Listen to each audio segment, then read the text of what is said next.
আসন্ন দুর্গোৎসবকে কেন্দ্র করে বিধায়ক সুশান্ত চৌধুরীর উদ্যোগে হরিজন পঞ্চায়েত এলাকায় বস্ত্র বিতরণ অনুষ্ঠিত হয় মঙ্গলবার। প্রত্যেক বছরের নিয়ে এবছরও নিজ এলাকায় দুস্থদের মধ্যে বস্ত্র বিতরণ করেন বিধায়ক সুশান্ত চৌধুরী। উপস্থিত ছিলেন মণ্ডল সভাপতি সহ অন্যান্য নেতৃত্ব। সংবাদ মাধ্যমে মুখোমুখি হয়ে বিধায়ক সুশান্ত চৌধুরী বলেন, প্রতি বছরই প্রায় ৬,০০০ শাড়ি ও উপজাতি বস্ত্র বিতরণ করা হয়। প্রত্যেক বছরের নিয়ে এবছরও শারদীয় দুর্গোৎসব উপলক্ষে এলাকায় প্রত্যেকটি বুথে শাড়ি বিতরণ করা হচ্ছে।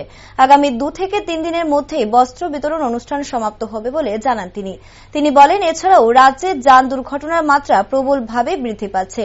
শারদ উৎসবের এই আনন্দ মুহূর্তে রাজ্যবাসীকে সচেতন এবং সতর্ক থাকতে আহ্বান করেন তিনি। পাশাপাশি তিনি রাজ্যের যুব সমাজকে আহ্বান জানান, নেশায় আসক্ত হয়ে যানবাহন যেত না চালায়। দেখতে পাচ্ছেন আমাদের মণ্ডল সভাপতি থেকে শুরু করে বিভিন্ন নেতৃত্বরা রয়েছেন মণ্ডলের।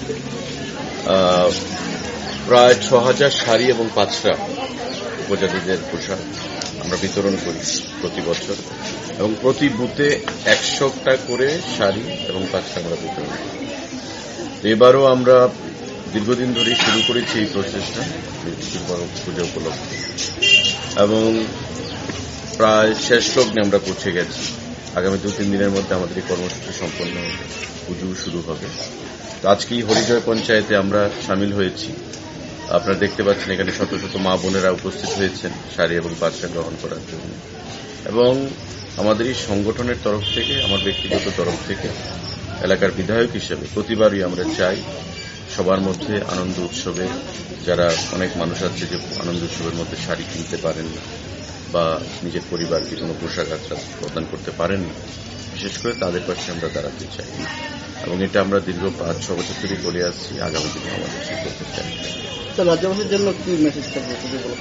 এটা রাজ্যবাসীর মানুষ, বিশেষ করে যুব সম্প্রদায়ের কাছে আমি বলবো যে পূজার এই কটা দিন আপনারা দেখতে পাচ্ছেন অ্যাক্সিডেন্টের যে মাত্রা যে পরিমাণে বৃদ্ধি পেয়েছে, তাতে করে একটা পরিবার ধ্বংস হয়ে যাচ্ছে। তো এই পুজো উপলক্ষে আনন্দ উৎসবে আমরা সবাই মেতে উঠব, কিন্তু একটা জিনিস আমাদের মাথায় রাখতে হবে যে কোনো অবস্থাতেই যেন নেশা সামগ্রী গ্রহণ করে বাইক বা গাড়ি